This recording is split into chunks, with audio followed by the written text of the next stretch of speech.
있습니다. 하나님 말씀은 마태복음 28장 18절에서 20절 말씀 함께 보겠습니다.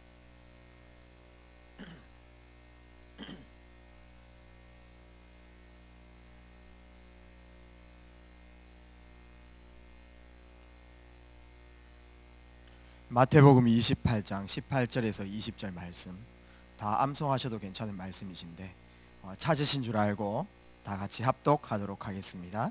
예수께서 나와 말씀하여 이르시되 하늘과 땅의 모든 권세를 내게 주셨으니 그러므로 너희는 가서 모든 민족을 제자로 삼아 아버지와 아들과 성령의 이름으로 세례를 베풀고 내가 너희에게 분부한 모든 것을 가르쳐 지키게 하라.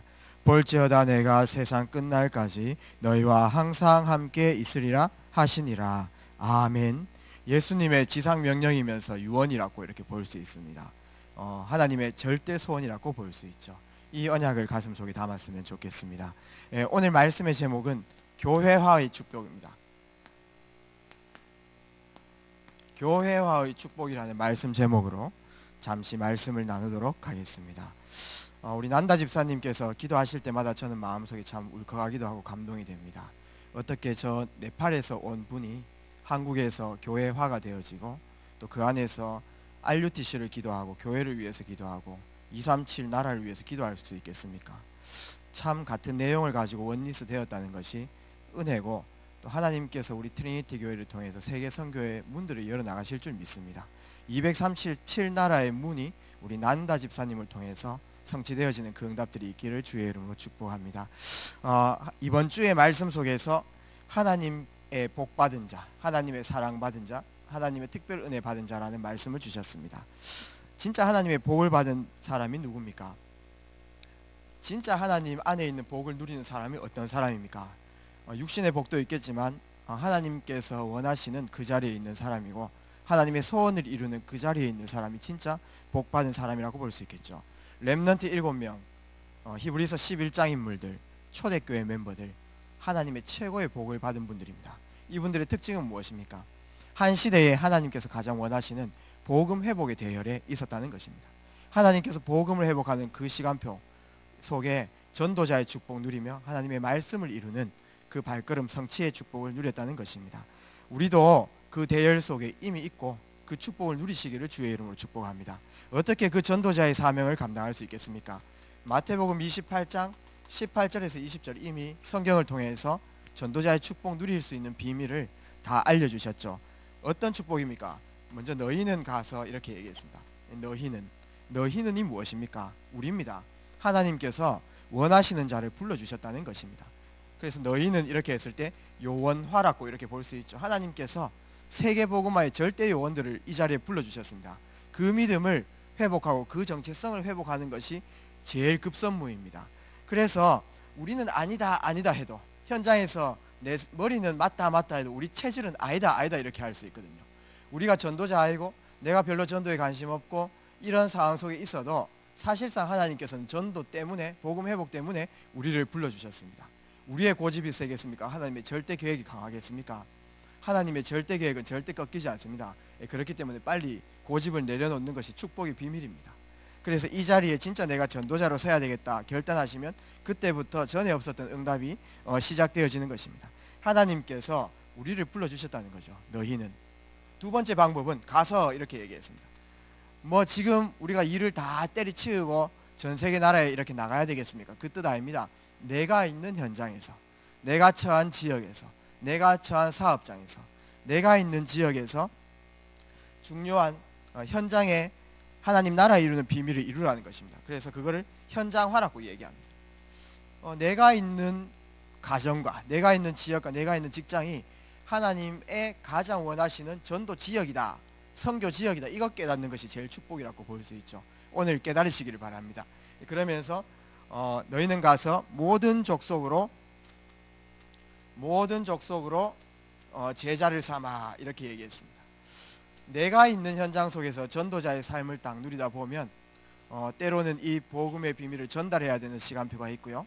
그 다음에 영접하는 시간표가 있고 또 교회화 되어지는 시간표가 있습니다. 그 가운데 남은 자들이 있을 수 있거든요. 하나님께서 복음 운동을 위해서 남긴 자들이 있습니다. 그래서 제자화라 꼽을 수 있죠. 많은 사람들이 주의 복음을 듣고요, 또 때로는 갈급하겠지만 이 주의 말씀에 반응하는 제자, 그 가운데 하나님의 말씀을 사모하는 자, 하나님의 특별 사랑을 받은 자, 은혜 받은 자, 복 받은 자, 이런 부분들 있거든요. 그런 부분들을 제자화시키는 게 제일 중요한 전도의 귀한 방법이라고 볼 수 있습니다. 우리가 이렇게 전도자의 삶을 누려나가면 되는 것입니다. 그러면서 이 중요한 제자들과 함께 아버지와 아들과 성령의 이름으로 세례를 베풀고 무엇입니까? 바로 이 교회화입니다. 아버지와 아들과 성령의 이름으로는 성부, 성자, 성령입니다. 성삼위 하나님이죠. 성부, 성자, 성령 하나님.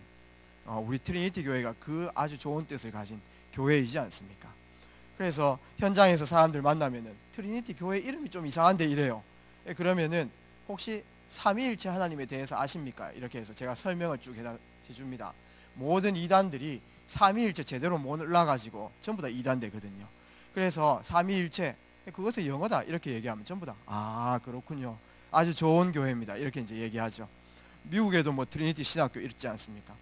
이 세례를 베풀고, 이 말은 교회화입니다. 한 사람이 교회의 의미를 알고 내 인생의 참된 사명을 붙잡고 하나님께서 남겨주신 그 한 사람이 내 인생 방향을 알고 내가 가는 곳마다 교회에 이루는 그 비밀을 아는 것이 교회화라고 볼 수 있습니다. 저는 단순히 교회에 앉아있다고 교회화되었다 이런 얘기를 하지 않습니다. 교회에 앉아있지만은 내 생각과 마음은 세상과 비슷하다면 그 세상화지 교회화가 아니거든요. 이 교회화는 진짜 교회의 의미를 알고 방향과 방법, 사명을 깨닫는 자를 교회화라고 이렇게 얘기할 수 있습니다. 그러면서 그들로 하여금 이제 가르쳐 지키게 하라. 가르쳐 지키게, 이게 무엇입니까? 이것이 재생산입니다. 우리가 현장 속에서 그 현장이 하나님께서 원하시는 그 현장인 줄 알고 그 안에서 전도자의 삶을 감당했는데 하나님께서 가장 원하시는 한 사람, 그 한 사람을 집중시키는 거죠. 그 한 사람을 치유와 서밋으로, 그때에 그 한 사람이 나와 같은 전도 제자가 되어지는 것입니다. 그래서 그 사람을 통해서 새로운 생명의 역사가 일어나는 것, 하나님께서는 이 시대에 이런 전도 운동을 사실은 원하시고 귀한 방법들을 알려주셨습니다. 묵상하면서 언약 붙잡으면 이 말씀이 그대로 현장에서 이루어질 줄 믿습니다. 우리가 현장 속에서 지금 고민하는 것 중에 하나가 사실은 지금 저희가 구원의 길 연습도 하고 워크숍도 하고 또 때로는 전달도 이렇게 해나가죠. 그래서 개인에게 전달하고 그 다음에 때로는 많은 사람 중에 극소수가 또 영접하기도 합니다. 영접하고 이렇게 또 양육을 해보기도 하죠. 한 번, 두 번, 세 번 만나고 처음에는 너무 막 이렇게 갈급해가지고 영접도 하고 이렇게 되는데 결국은 또 뭐 떠나가기도 하고 그럼 뭐 현장에서는 계속 또 만나지는데 뭔가 내가 억지로 계속 사역하는 것 같기도 하고 그런 느낌이 들 때도 있습니다. 그래서 뭔가 교회까지 나올 수 없는 그런 영적 상태, 그런 걸 두고 많이 고민하실 것입니다. 그러나 오늘 말씀의 인도를 받으면서 진짜 교회와의 응답들이 성취되어지는 그 축복들이 꼭 있었으면 좋겠습니다. 그래서 오늘 본론으로 좀 함께 나눌 것은 교회화라고 했을 때 교회의 진짜 의미를 좀 알아야 된다는 거죠. 이 의미를 제대로 전달하고 또 이 의미가 통하는 사람이 진짜 제자가 딱 되어질 수 있거든요. 교회를 이해했을 때 제일 먼저 있는 교회가 무엇이냐니까 무형교회입니다. 우리는 큰 건물교회 또 대형교회 이런 부분들을 생각하겠지만 진짜 교회는 무형교회라고 이렇게 볼 수 있죠. 무형교회가 무엇입니까? 형태가 없는 교회입니다. 고린도전서 3장 16절 말씀에 너희는 너희가 하나님의 성전인 것과 하나님의 성령이 너희 안에 거하시는 것을 알지 못하느냐 이렇게 얘기했습니다. 예수님께서 주인 되시고 머리 되신 곳이 교회라고 볼 수 있죠. 우리 트리니티 교회도 주인이 사실 예수 그리스도께서 지금 주인이십니다. 예수님께서 트리니티 교회 금촛대 사이를 두루 다니시고요, 발에 빛난 주석으로 다니시면서 지키시고 좌우에 날선 검 가지고 다윗의 검을 가진 자가 지키시죠. 이게 교회입니다. 그런데 예수 그리스도께서 계시는 곳이 교회이기 때문에 사실상 영으로 지금 우리의 영혼 속에 함께 계시지 않겠습니까? 그래서 눈에 보이지 않게 제일 먼저 내가 교회인 것입니다. 나 자신이 교회라는 사실을 꼭 기억하셔야 됩니다. 반석 위에 네 교회를 세우겠다, 이것은 중요한 교회 현장 시스템도 얘기하겠지만 무너지지 않는 반석 위에 그리스도 고백한 사람들, 절대 무너지지 않는 우리 인생을 이렇게 얘기할 수도 있거든요. 그래서 구원받은 나 자신이 교회고요, 그 다음에 구원받은 성도가 교회라고 볼 수 있죠. 이 의미를 제대로 알려주는 것입니다. 한 사람에게 당신은 하나님의 성전입니다. 당신은 교회입니다. 교회로서 교회의 진짜 사명이 무엇이고 교회가 왜 세워지는지를 제대로 알려주는 게 굉장히 중요하다라고 볼 수 있습니다. 마태복음 18장 18절에서 20절 말씀 보면은 이런 말씀이 있습니다. 너희 중에 내 이름으로 두세 사람 모인 곳에 내가 성령으로 함께 하겠다 이렇게 약속하셨거든요. 성도들, 각 교회에 되어지는 그 성도들의 모임 자체가 사실상 교회입니다. 그래서 소수라도 뭐 현장 속에서 또 교회 안에서 그 소수가 모여가지고요, 그 안에서 하나님 원하시는 말씀 포럼이 되어지고 기도가 되어지고 또 그 안에서 전도자의 삶을 놓고 포럼하는 그 자체가 교회거든요. 이런 무형교회가 제대로 세워져야 유형교회도, 이 공교회도 이렇게 세워지는 거죠. 그래서 자세히 한번 보십시오. 북한 같은 데 교회가 있습니까? 없습니까? 건물 교회는 없지요. 그런데 교회가 있습니다. 지하 교회에서 있지 않습니까? 여러분들은 성경책 그렇게 애지중지 이렇게 안 다루지만은 북한 교회 같은 경우에는 성경 그거 하나 볼라고 있지 않습니까? 어디서 하나 구해와가지고 그거를 막 종이에 필사하는 거예요. 그래가지고 그거를 달달 외우고요, 종이 다 찢어질 만큼 그렇게 외우고 그걸로 은혜 받고, 그게 진짜 교회예요. 그래서 북한에는 건물 교회가 없지만은 교회 있습니다. 혹시나 북한에 희망이 있습니까? 절망처럼 보이지만 희망이 있습니다. 지하 교회에 있는 그 교회, 그 성도들의 모임, 그것 때문에 북한은 살아날 줄 믿습니다. 그분들이 지금 한국 위해서 기도하고 있다니까요. 그분들이 한국 나라 위해서 기도합니다. 한국이 진짜 영적인 성지가 되어지고 한국의 지도자들이 일어날 수 있도록 그분들이 오히려 우리를 위해서 기도하고 있다니까요. 중국도 지금 시진핑 정권에서 어마어마하게 이렇게 3자 교회까지 이렇게 무너지고 있는 그런 시간표입니다. 막 교회 철폐하고, 교회가 없잖아요. 그러나 교회에 있습니다. 구원받은 성도들이 있지 않습니까? 가정에서 언약 공동체를 딱 이루고 있다니까요. 그게 보이지 않지만은 교회입니다.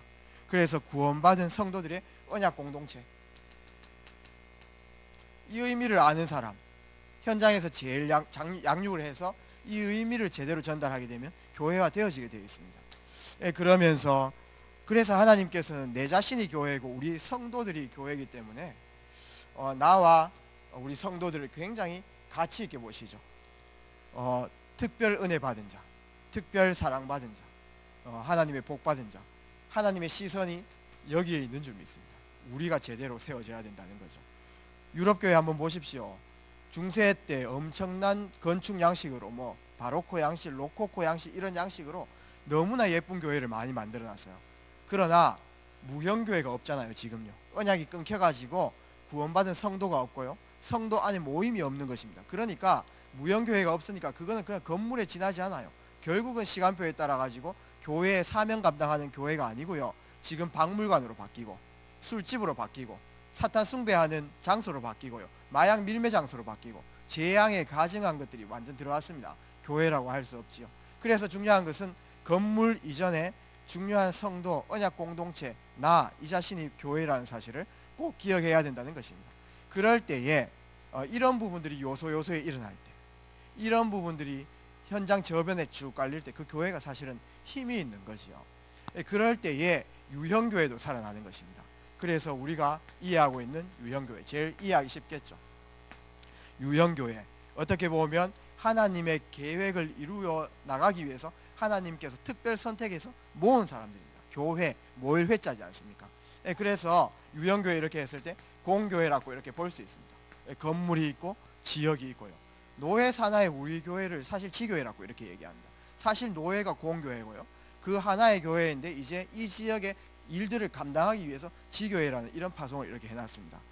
그래서 이 교회에 하나님께서 머리 되시고 귀한 교회를 이끌어 나가시는 것입니다. 이 가운데 하나님께서 우리와 함께 계시고 우리 집에서도 함께 계시고 내가 걸어갈 때도 함께 하시는데 왜 함께 모여야 되겠습니까? 우리가 원리스 해가지고 해야 될 일들이 있다는 것입니다. 그것이 무엇입니까?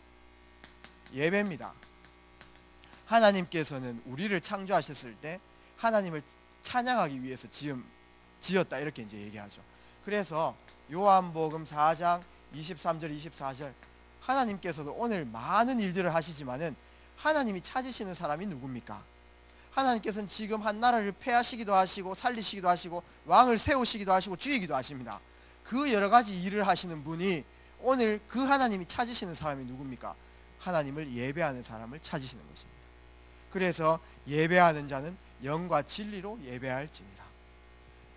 그래서 정말 우리가 전도도 해야 되고 현장도 살려야 되겠지만 그 이전에 예배자로 서야 될 줄 믿습니다.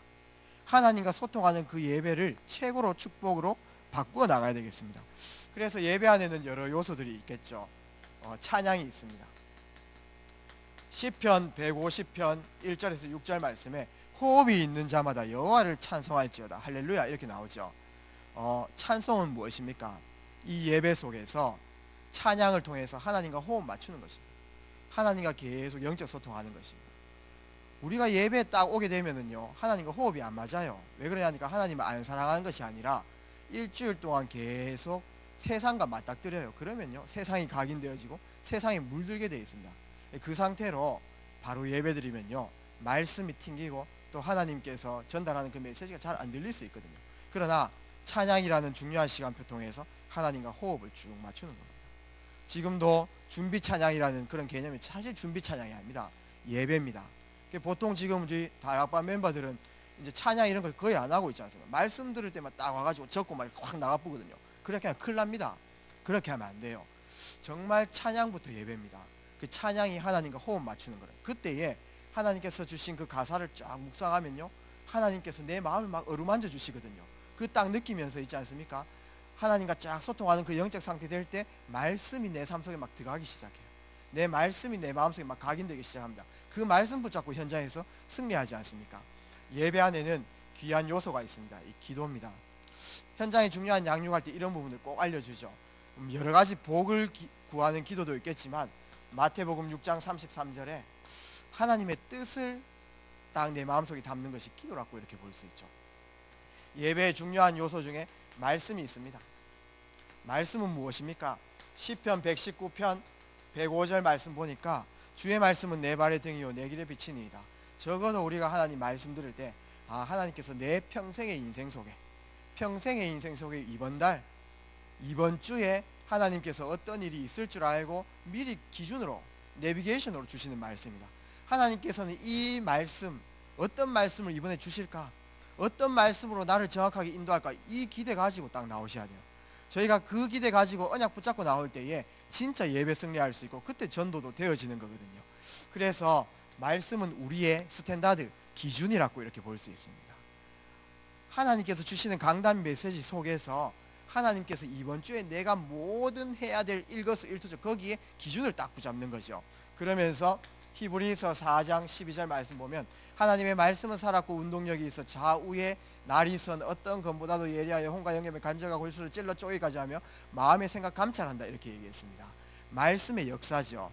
한 사람이 말씀을 전달하거나 전달받거나 말씀을 가슴속에 담을 때 어떤 역사가 일어납니까? 영혼이 소생됩니다. 그러면서 마음과 생각이 살아나게 되죠. 질서가 잡힙니다. 질서가 없어지거든요. 하나님 말씀을 놓치고 영적인 부분을 놓치면 사람이 이상한 질서로 가게 돼 있어요. 완전 무너진 상태. 말씀 붙잡으면 질서가 잡히게 돼 있습니다. 어떻습니까? 우리는 느끼지 못할 수 있을지 모르겠지만 말씀 들을 때 육신적으로 강건함을 얻는 그런 시간이거든요. 우리의 척수, 이 척추가 완전 뇌하고 연결되어 있습니다. 거기에 중요한 물들이 흐르죠. 그런 것들이 전부 모름을 다 살리거든요. 하나님의 말씀이요 우리의 관절과 골수를 찔러 쪼개가 이렇게 얘기했거든요. 그거를 믿으셔야 돼요. 그래서 적어도 이 말씀이 내게 임재하면 내 병든 것, 약한 것, 영적인 것 다 고칠 수 있다, 이런 믿음 가지고요, 내가 이 말씀 붙잡고 현장에 전달하기만 하면 그 사람은 살아난다, 이 확신 가지고 하나님의 말씀을 정말 달게 받아야 되고요, 그 말씀을 진짜 마음속에 붙잡아야 되겠습니다. 정말 이 예배를 성공하는 사람이 전도자의 축복 누릴 수 있거든요. 전도하는 게 무엇입니까? 하나님과 소통하는 그 예배를 알려주는 것입니다. 맞지 않습니까? 하나님 떠나가지고 고통 시작된 그 현장 속에 하나님 만나는 길 알려주고요, 언제 회복되어집니까? 하나님과 영적 소통할 때 회복되어지거든요. 그게 첫 번째가, 영적 생활의 첫 번째가 예배이지 않습니까? 이 예배의 요소 중에는 중요한 헌금이 있습니다. 역대상 29장 10절에서 14절에 부하기가 다 주께로 말미암아 온다. 내가 내 거를 드린 것이 아니고 하나님께서 내게 주신 것을 드렸을 뿐이다, 이렇게 이제 다윗이 고백하죠. 그렇습니다. 우리는 청지기의 인생이에요. 하나님께서 우리에게 맡기신 거 내가 관리하는 거고 조금 맡아 있는 거지, 전부 다 하나님 겁니다. 내 눈도 하나님 것이고요, 우리 코도 하나님 거고요, 우리의 호흡도 하나님 거고, 우리의 인생도 하나님 거고요, 내 돈도 하나님 거고요, 내 집도 하나님 거고요, 내 생명도 하나님 것입니다. 그거 생각하면 하나님께 못 드릴 게 어디 있겠습니까? 그래서 예배의 요소 중에 귀한 헌금, 많은 새신자들이 헌금 이렇게 얘기하면 굉장히 상처받아요. 그러나 진짜 제자는 아멘으로 화답하게 되어 있습니다. 왜 그러냐 하면은 불교에서 엄청나게 돈 갖다 주고 있잖아요. 천주교에 엄청나게 돈 갖다 주고 그렇게 해가 실패 완전히 해가지고 오거든요. 그러니까 돈이 없는 상태에서 교회 헌금을 해야 된다, 교회 건축을 해야 된다, 이렇게 되니까 자기가 약한 부분 건드리는 거잖아요. 그러니까 상처되는 거예요. 그러나 헌금이 진짜 축복입니다. 진짜 행위 믿음이고요, 실천 믿음이고요. 헌금을 이렇게 얘기할 때 꼭 현장의 사람들에게 알려주십시오. 어떻게 알려주냐 하니까 헌금해라 이렇게 얘기하면요 상처받습니다. 오해하고요. 교회의 진짜 의미를 알려주는 거예요. 교회가 무엇입니까? 교회는 이 세상의 어떤 강단에서도 훌륭한 사람도 얘기하지 못하는 영적인 축복을 전달하는 마지막 대안학교이면서 마지막 답을 전달하는 기관이라고 볼 수 있습니다. 만약 한 지역에 교회가 있으면 그 지역은 살아납니다. 진짜 교회가 있다면, 제대로 된 사명 감당하는 교회가 있다면 그 지역은 살아납니다. 그러나 교회가 없으면 한국의 500년, 800년 유교와 불교 문화에 완전 사탄판 돼가지고요, 완전 저주와 재앙, 미신과 토템, 샤먼 속에 빠져서 결국은 길 잃고 죽어가잖아요. 그러니까 세상 사람들이 과학이 발전하고 의과학이 너무나 발전하고 생활이 풍요로워졌는데 전부 다 결정적인 순간에는 전부 다 점쟁이 찾아갑니다. 전부 다 불교 가가지고 자꾸 기도하고요. 왜 그렇습니까? 그 사람이 나쁜 사람들입니까? 아닙니다. 길을 찾아가는 거 아닙니까? 답을 찾아가는 것입니다. 그러면 그 답을 찾으러 그 사람들이 열심히 가는데 진짜 답을 얻을 수 있습니까? 점쟁이들은 자기 운명도 제대로 못 바꾼 사람인데 어떻게 답을 줍니까? 자기도 본인 인생 마음대로 안 되는데요. 맞지 않습니까? 그렇게 현장에 다 뺏겨 있지 않습니까? 그런 현장 속에 교회가 세워져 있다. 제대로 복음하는 교회가 세워져 있으면 그 현장은 희망이 있는 거죠. 연고가 없는 그 지역에 진짜 교회가 있다면, 아무도 가지 않는 저 선교 현장 속에 무형교회가 교회인데 전도자 한 사람 그 교회인데 그게 있다면 그 현장은 굉장히 희망이 있습니다. 오고 오는 세대 속에 응답 누리게 되어 있거든요. 그 의미를 제대로 알아야 된다는 것입니다. 그래서 교회는 정말로 답을 전달할 수 있는 목회자 키워내야 되는 곳이 교회고요, 선교사 키워내는 곳이 교회고, 렘넌트 각 분야에 파송할 렘넌트를 키워내는 곳이 교회입니다. 그 사명을 잃어버리면 그 교회는 죽은 교회예요. 그 사명을 잃어버린 아무리 큰 교회라도 세상에 조롱거리 되게 되어 있습니다. 한번 보십시오. 지금 현실에 그렇게 나타나지 않습니까? 아무리 작은 교회라도 그 사명을 감당하면 그거는 살아있는 교회고요, 숨쉬는 교회고 진짜 살아있는 교회라고 볼 수 있습니다. 그 교회는 존경받게 되어 있습니다. 그래서 이 교회의 의미를 알고 결국은 중요한 제자들 키워내고 현장 파송하려고 하면은 재정이 돌아가야 되지 않겠습니까? 장의자도 있어야 되고요. 우리 여러분들 편하게 앉아 계시는 장의자 혹시 인터넷에 가격 한번 쳐보셨습니까?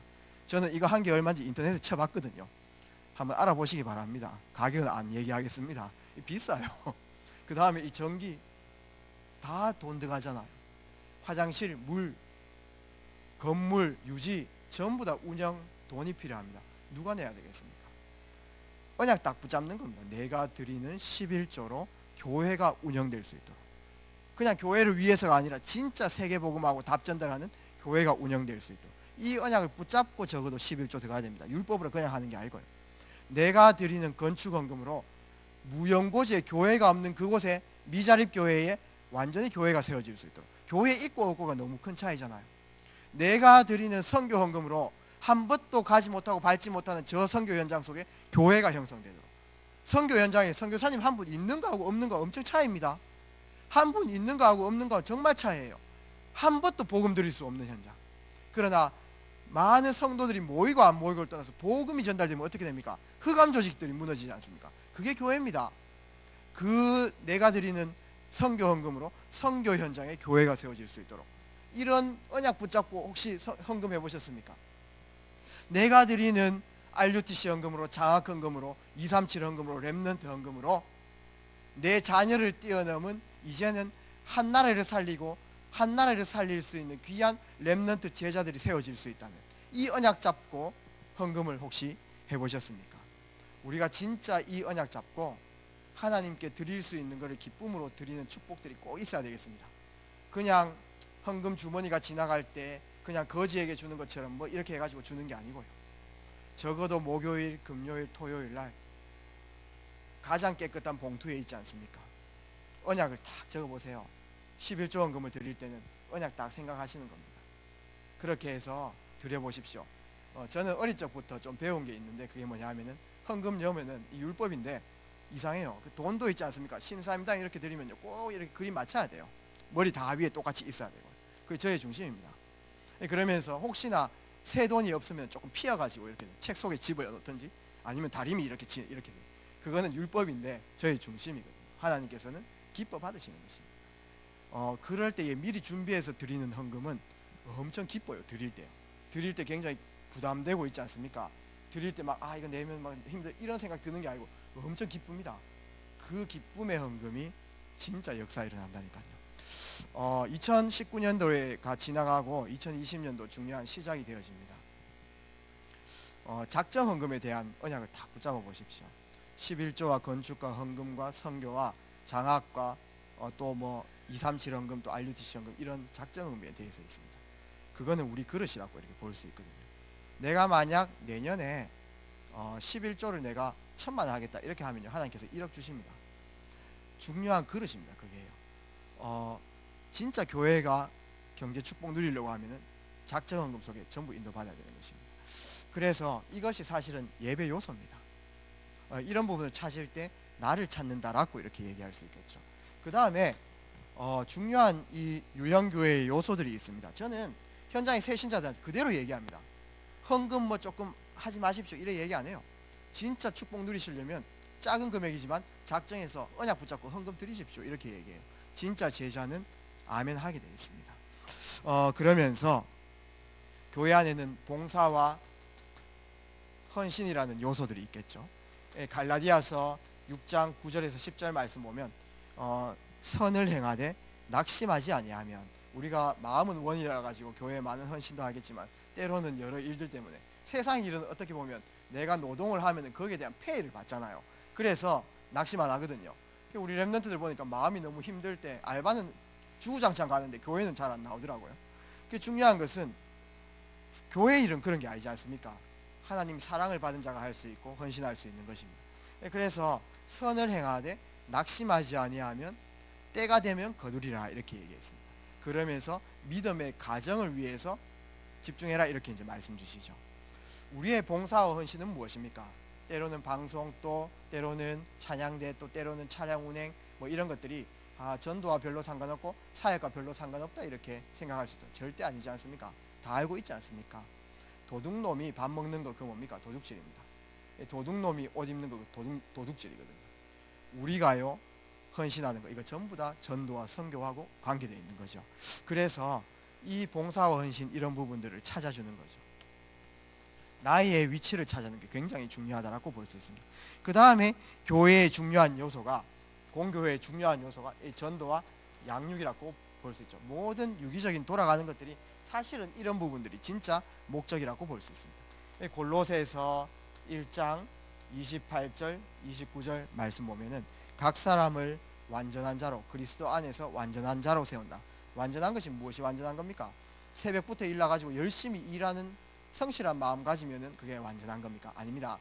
하나님 안에서 참된 미션 발견하고 하나님 안에서 나의 것, 나의 전도 발견하는 것이 진짜 축복이라고 이렇게 볼 수 있지 않습니까?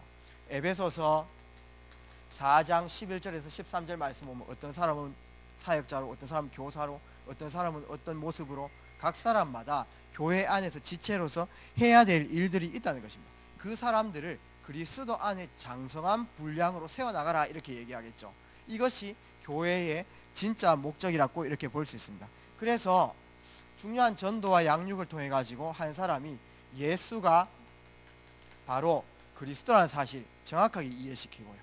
그 다음에 이 복음 안에 있는 참된 축복을 현장에서 누릴 수 있도록 누림의 비밀을 꼭 전달하고요.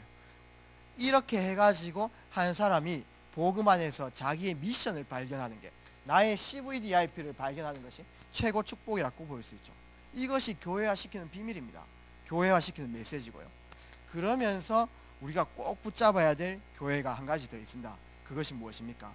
이제 이 유형교회 공교회는 교회 가르칠교 모일 회자에서 모이는 교회라면 이제 흩어지는 교회입니다. 사도행전 2장 1절 47절의 그 성령의 역사를 공교회에서 이렇게 누린다면 이제는 그 안에서 사도의 가르침을 받아 성령의 충만함을 누린 자들이 현장으로 다 흩어지는 거예요.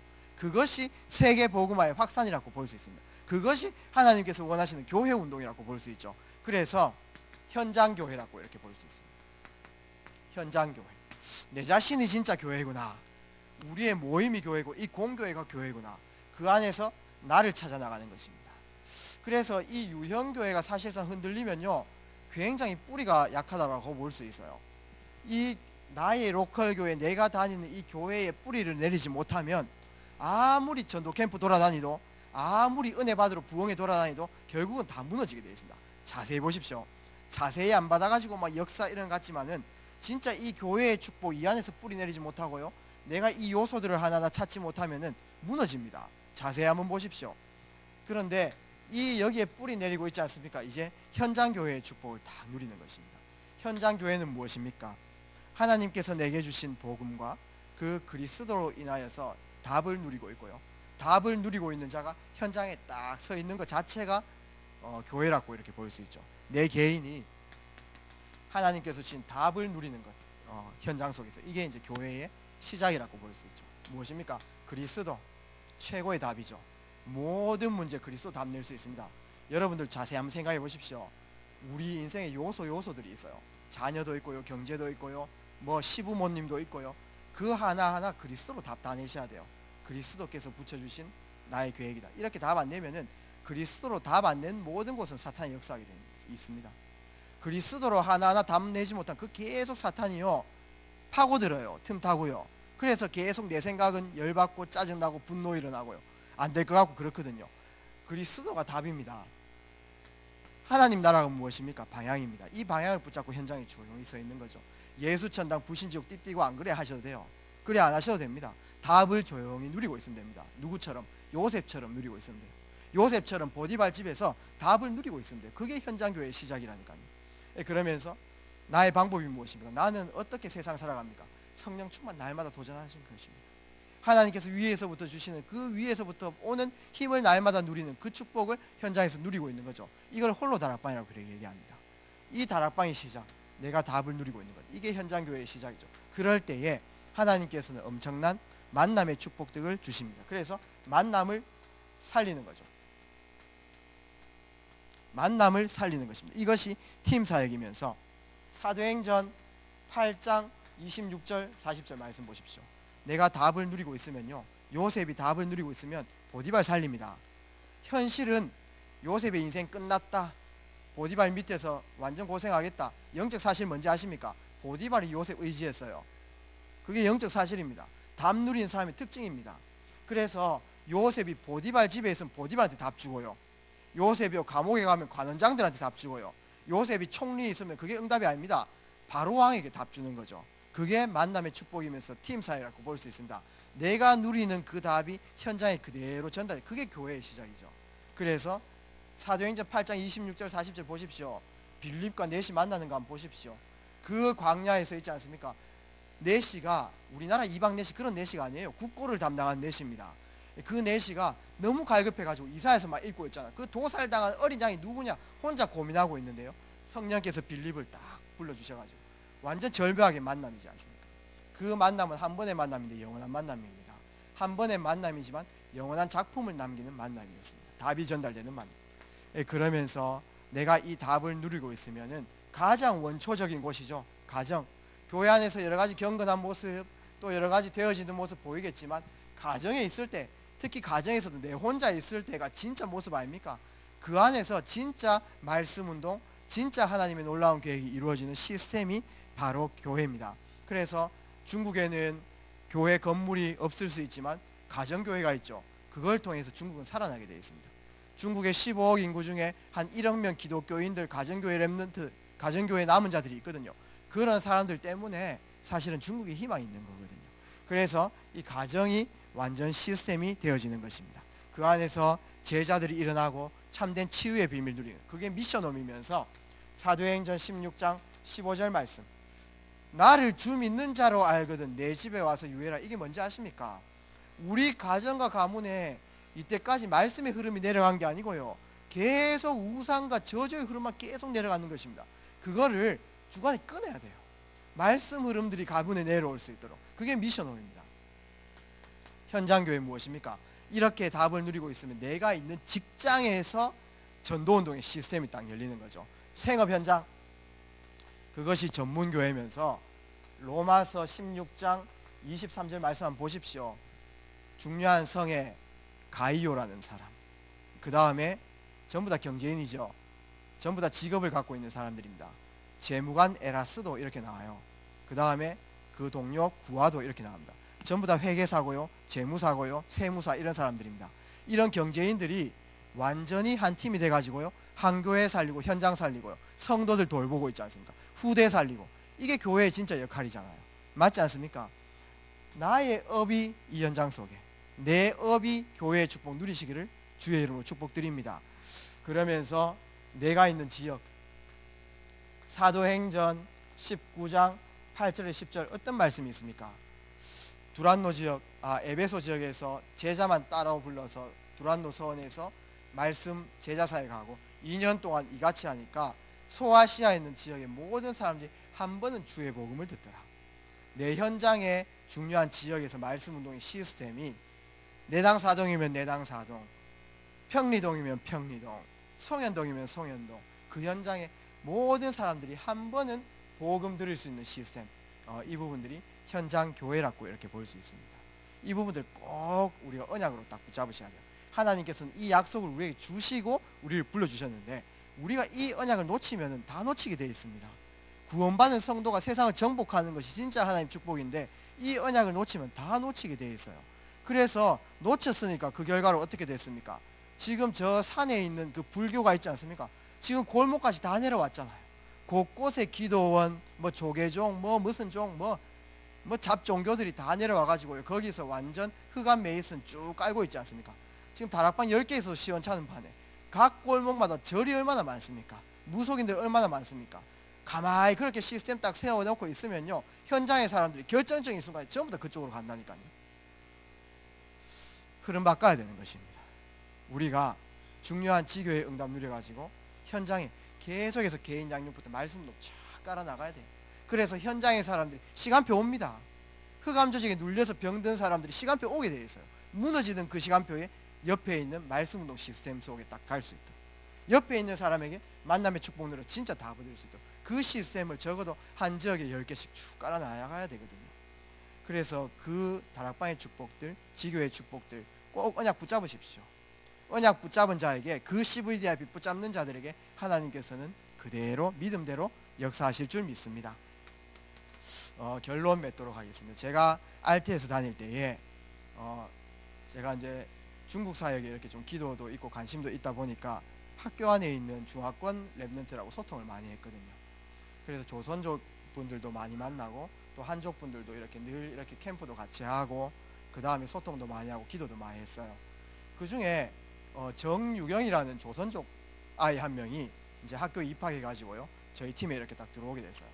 그래서 포럼을 해보다가 어디서 왔냐니까 연변 쪽에서 왔대요. 연길 쪽에서 왔다는 겁니다. 중국 저쪽에 흑룡강이 있는데요, 해일옹장 그쪽 성에서 왔는데 저보고 뭐 어느 교회냐 이렇게 묻는 겁니다. 대구에 어느 교회에 있다 하니까 제 친구 이름을 한 명 딱 대는 거예요. 그게 누구냐 하면은 우리 박가나 청년입니다. 친구를 딱 대는데 박가나 청년이 지금 미국에 있지만은 중국에 이렇게 유학 갔을 때 거기 연변에서 그 조선족 교회에서요 정말 헌신적으로 사역을 했어요. 그 어린 렘넌트들한테 복음 전하고요, 그 교회화된 교회화된 아이들한테 이런 교회의 요소들을 다 알려준 거예요.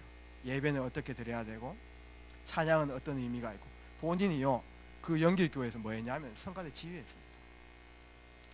그러면서 교회를 알려줘. 그래서 그 이후에 이제 가나는 다시 한국에 돌아오게 되고요, 그 친구는 거기서 믿음이 자라서 이제 RTS까지 왔단 말입니다. 근데요 박가나 청년을 찾는 거예요. 어디서 만날 수 있습니까? 그래서 그 자리에서 막 우는 겁니다.